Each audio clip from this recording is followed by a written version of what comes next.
بسم الله الرحمن الرحيم.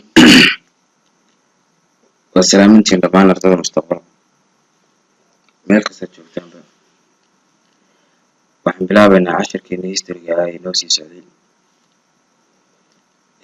Marka hore intaan casharka bilaabin waxaan u mahadnaqaynaa abwaankeena weyne suugaanta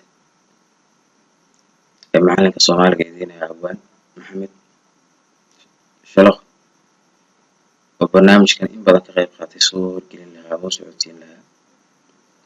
intaa kadib waxaynu bilaabaynaa casharkeena wuxuu ka bilaabmayaa ka ugu horeeya oo military coup of 1969 oo ah afgembigii military ee 1969 ee dowladii rayidka ahayd ee Soomaaliyeed ee la soo doortay lagu afgembiyey Maxamed Siyaad Barre oo hogaaminayay ciidamadii xilligaas.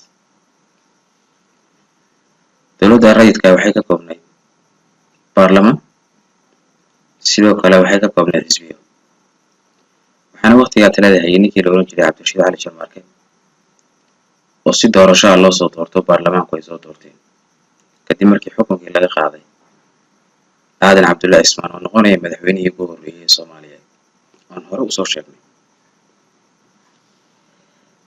halka waxaa ku yaala the original input of the coup. asal ahaan afgembigani wuxuu ka yimi a group of young military officers koox saraakiil ah oo ka mid ah ciidamadii militariga Soomaaliyeed kuwaasoo impatient with corruption kasoo horjeestay ama aan u dulqaadan karin ama aan ku kalsooni ku qabin musuqmaasuqa xilliga dalka ka jiray. sidoo kale nepotism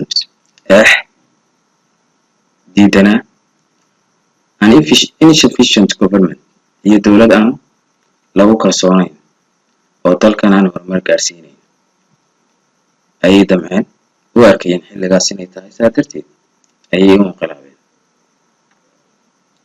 The coup was led by General Maxamed Siyaad Barre. afgembiga waxaa hogaaminayay Maxamed Siyaad Barre waxaana caawinayay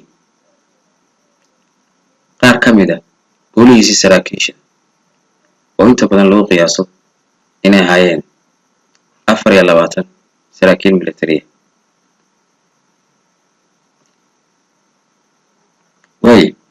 qodobka labaad, the event was unexpected. dhacdadaas lama filaynin inay dhici doonto.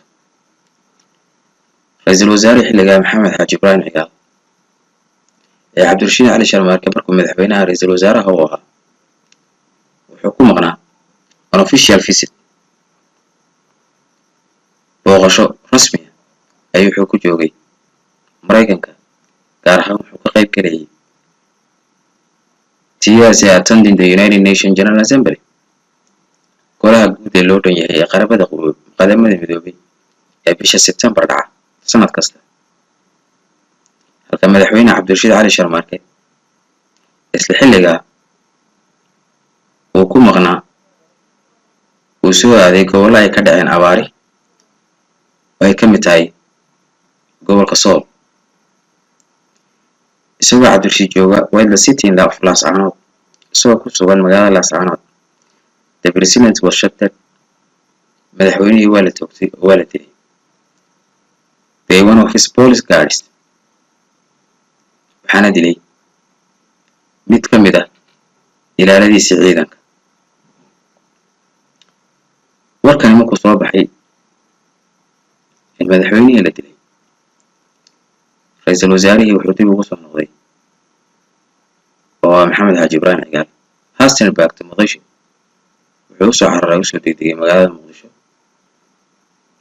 si uu qaban qaabiyo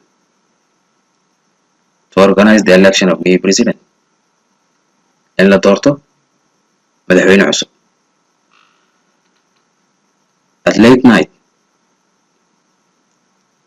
habeennimadii xilliga dambe dhacdadaasi dhacday ayuu soo gaaray golihii baarlamaanka xilliga qaab ka mid ah xisbigii uu cabdirashiid cali sharmaarke ka tirsanaa waxay gaareen heshiis. waxaa la isla afgartay in xaaji muuse boqore laga dhigo madaxweyne, maxamed xaaji ibrahim cigaal nominated as maxamed xaaji ibrahim cigaal elected was reappointed, isagana in ra'iisul wasaarahan madama dib loo doorto, inkastoo la iraado haddana isaga laftigiisa waqtigaa murashaxnimo doonayay inuu isu sharaxo.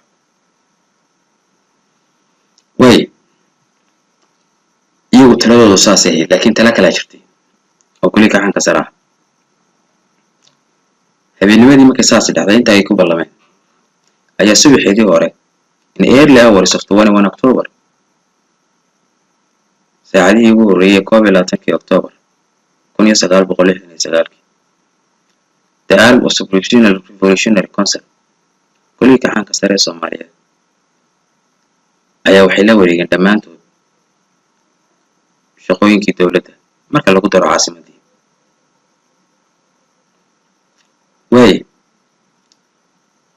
la wareegidda markay loo wareegeen waxay qaadeen tallaabooyin.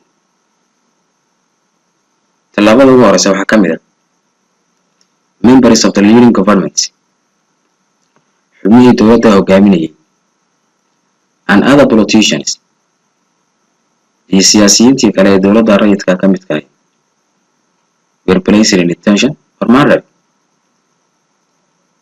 waa la riday, xilkii waa laga qaaday ama qaarkood waa la dilay. labo, the constitution was suspended. constitutionkii dalkana waa la joojiyey. sababta constitutionka loo joojiyeyna wax kale maaha. constitutionku wuxuu ogol yahay inay dalka ka taliso dowlad lasoo doortay. saddex, the Supreme Court was established. maxkamadda ciidamada ee gacankaasi ayaa la aasaasay. afar, the National Assembly was closed. kulamadii xilligaa socday ee baarlamaanka iyo kulamadii golaha wasiirada kuwaasoo dhanna waa la xidhay, wax kulanoo dhici karaana ma jiraan baa layidhi. 5, the political parties, xisbiyadii siyaasadeed ee dalka ka jiray, were declared as illegal. waxaa lagu dhawaaqay inay yihiin sharci darro. the rule of Supreme Revolutionary Council, xukunka caanoo cusub ayaa la aasaasay. they promised, sidoo kale waxay ballan qaadeen, they will honor, inay daacad u noqon doonaan ama fulin doonaan existing external treaties, heshiisyadii dowladda hore ee hore u gashay jiray, ayna sii wadi doonaan the struggle of Somali unification, halgankii inay Soomaali midowdo. sidoo kale waxay ballan qaadeen to give support, inay taageero buuxda siin doonaan liberation movement, kooxaha xornimo-doonka ee ka jira meelihii xilligaa la gumaysanayay ee Ethiopia ay ka mid tahay iyo Kenya, as well as fighting against colonialism. sidoo kalena waxay ballan qaadeen inay la dagaalami doonaan gumaysiga. tallaabooyinka qaadan waxaa sidoo kale ka mid ah the state was renamed. magacii dowladdii Soomaaliyeed waa la bedelay oo waxaa laga dhigay Somali Democratic Republic. ayay ku dhawaaqeen. Somali Democratic Republic iskana ma aha dimuqraadiyad ee saa juqraafiga ku dhigateen. Somali Democratic Republic isku waa dowlad socialism ama shuuciyada oo dictator ka taliya. tallaabooyinka xiga ay qaadeen waxaa ka mid ah committees were announced, guddiye magacaabeen si ay shaqada maalinlaha u qabtaan oo ka kooban golihii ciidanka. district and professional governors, degmooyinka iyo barasaabadii ka talinayay waxaa lagu bedelay were replaced by young military and police officers, saraakiil yar oo ciidan oo military iyo police. the vigilant military personnel were posted to ministers. saraakiishii xilligaa ugu caansanay ciidamadii Soomaaliyeed ee Siyaad Barre waqtiga kaaliyey sidoo kale iyagana waxaa loo magacaabay wasiiro. Embassy staff shaqaalihii safaaradaha ee dunida ku kala maqnaa were called waa la isugu yeedhay si ay dalka u yimaadaanna waxaa lagu yidhi for the training waxaa laydin qabanayaa tababar si aad gacaankan cusub ula jaan qaadaan. markay yimaadeenna and were placed by military politician officers waxaa lagu bedelay saraakiil military oo siyaasadeed.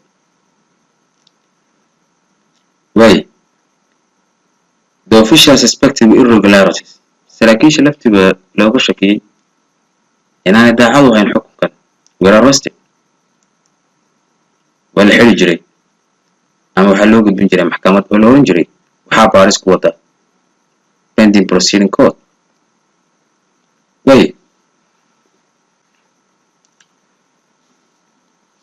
intaa kadib dictatorship and scientific socialism dabayaaqadii sanadkaasi 1969 marka tallaabooyinka ay qaadeen kadib 70kii waxaa bilaabmay xukunkoodii waa si toos ugu dhaqan galay. General Maxamed Siyaad Barre proclaiming Maxamed Siyaad Barre wuxuu ku dhawaaqay that Somalia will henceforward in dowladii Soomaaliyeed ay hore u dhaqaaqday ama u tallaabsatay ayna qaadatay nidaamkii scientific socialism ee kacaankii hanti wadaagga. The armies were growing independence for Russian equipment inuu ciidamadii ku qalabeeyey ama uu taageero ugu helay ciidamada Ruushka qalabkooda and advisors iyo taliyayaal ciidamo Ruush ah ay dalka yimaadeen. sidoo kale wuxuu sheegay inuu dalku uu janjeersamay ama saaxiibtinimo buuxda ula samaystay Soviet bloc nidaamkii midowgii Soviet ee Ruushka halka dowladii civilian ka ahayd xilligaa talin jirtay previous civilian governments halka dowladii ay rideen ee afgambiyeen harin kolorituwas ay ahayd mid u janjeedha wadamada reer galbeedka iyo dimuqraasiga ee waxaas.